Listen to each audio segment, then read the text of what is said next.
Soal nomor 1. Hak yang melekat pada martabat manusia sebagai insan ciptaan Tuhan Yang Maha Esa yang sifatnya tidak boleh dilanggar oleh siapapun disebut A. Hak warga negara, B. Hak asasi manusia, C. Kewajiban asasi, D. Tanggung jawab, E. Anugerah Tuhan.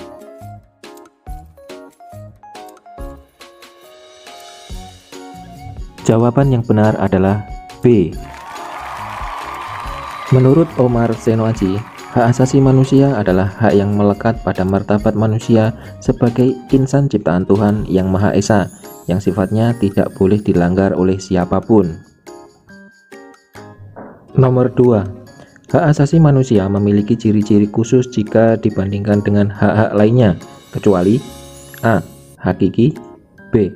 Universal, C. Tidak dapat dicabut, D. Tidak dapat dibagi, E. Fleksibel.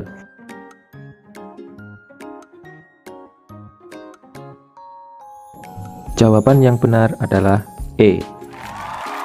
Hak asasi manusia memiliki ciri-ciri khusus jika dibandingkan dengan hak-hak lainnya, antara lain tidak dapat dicabut, tidak dapat dibagi, bersifat hakiki, bersifat universal. Soal nomor 3. Undang-Undang Nomor 39 Tahun 1999 diundangkan oleh pemerintah pada masa kepemimpinan Presiden A. Ir Soekarno, B. Soeharto, C. B.J. Habibie, D. Abdurrahman Wahid, E. Megawati.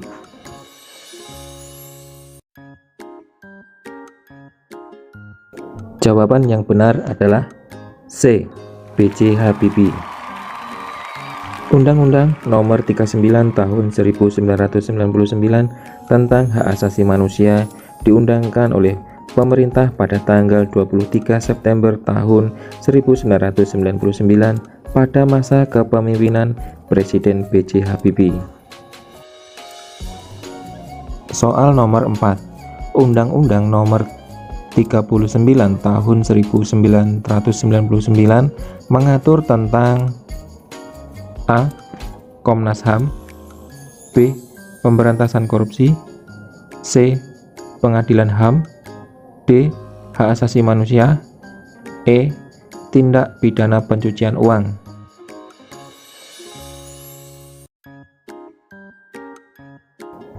Jawaban yang benar adalah D. Hak asasi manusia. Hak asasi manusia di Indonesia diatur dalam Undang-Undang Nomor 39 Tahun 1999 tentang HAM atau Hak Asasi Manusia. Soal nomor 5. Konsekuensi dari hak asasi manusia yang dimiliki sejak lahir oleh setiap manusia adalah adanya kewajiban untuk A. Dilaksanakan secara bebas, B. Diakui oleh negara, C.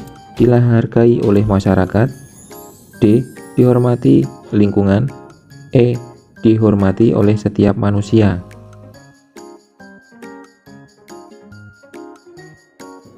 Dan jawaban yang benar adalah E.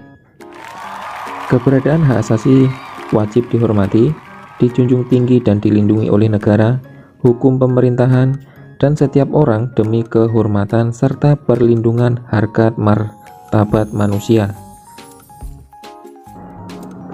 Soal nomor 6. Pelanggaran HAM berat yang ditentang oleh Nelson Mandela di Afrika Selatan sebelum ia menjabat presiden adalah diskriminasi orang berdasarkan warna kulit atau ras yang dikenal dengan A. Apartheid, B. Genosida, C. Konflik, D. Apartheid, E. Rasisme.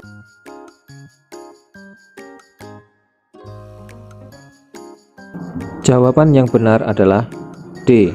Apartheid. Apartheid adalah kebijakan politik yang membedakan penduduk berdasarkan warna kulit dan ras. Soal nomor 7. Berikut faktor eksternal penyebab pelanggaran HAM, kecuali A. Terjadinya penyalahgunaan kekuasaan, B. Kurang tegasnya aparat penegak hukum, C. Terjadinya penyalahgunaan teknologi. D. Kesenjangan sosial dan ekonomi yang tinggi. E. Tegasnya aparat penegak hukum.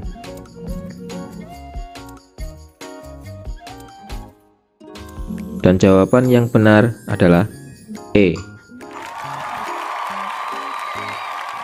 Berikut faktor eksternal penyebab pelanggaran HAM. Yang pertama, terjadinya penyalahgunaan kekuasaan. Yang kedua, kurang tegasnya aparat penegak hukum. Yang ketiga, terjadinya penyalahgunaan teknologi.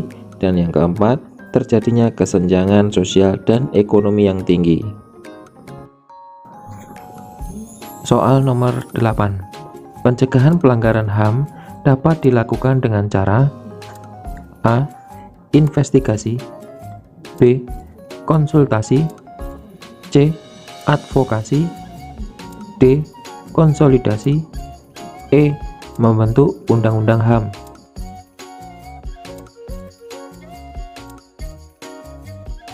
Jawaban yang benar adalah E. Pembahasan upaya pencegahan pelanggaran HAM dapat dilakukan dengan cara sebagai berikut. Yang pertama, penciptaan perundang-undangan HAM yang semakin lengkap, termasuk di dalamnya ratifikasi berbagai instrumen HAM internasional. Yang kedua, penciptaan lembaga-lembaga pemantau dan pengawas pelaksanaan HAM, lembaga biasa maupun lembaga yang dibentuk atas inisiatif masyarakat. Yang ketiga, penciptaan perundang-undangan dan pembentukan lembaga peradilan HAM. Yang keempat, pelaksanaan pendidikan HAM pada masyarakat melalui pendidikan dalam sekolah, keluarga, dan masyarakat. Soal nomor 9. Dalam kasus Tanjung Priok terjadi pelanggaran HAM berat berupa A. Pengiriman tenaga kerja wanita secara paksa. B. Perbudakan ke negeri asing. C. Penangkapan dan penahanan sewenang-wenang. D. Kelalaian pemberian pelayanan kesehatan. E. Pencemaran tanah dan udara.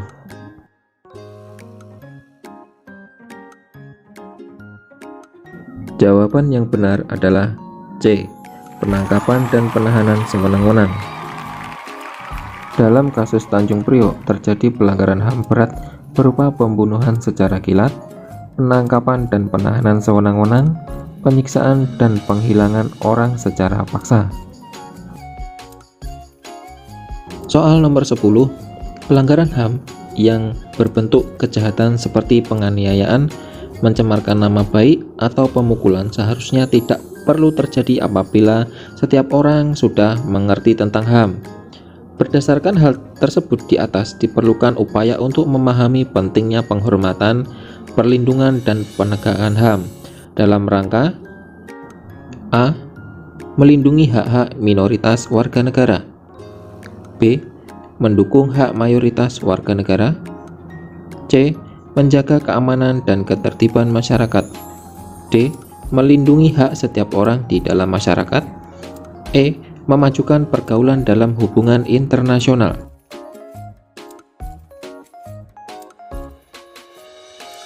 Dan jawaban yang benar adalah D. Melindungi hak setiap orang di dalam masyarakat. Pelanggaran HAM yang berbentuk kejahatan seperti penganiayaan, mencemarkan nama baik, atau pemukulan seharusnya tidak perlu terjadi apabila setiap orang sudah mengerti tentang HAM. Berdasarkan hal tersebut, diperlukan upaya untuk memahami pentingnya penghormatan, perlindungan, dan penegakan HAM dalam melindungi hak setiap orang di dalam masyarakat. Sekian, terima kasih. Semoga pembahasan ini bermanfaat dan jangan lupa bisa karena terbiasa. Saya akhiri. Assalamualaikum warahmatullahi wabarakatuh.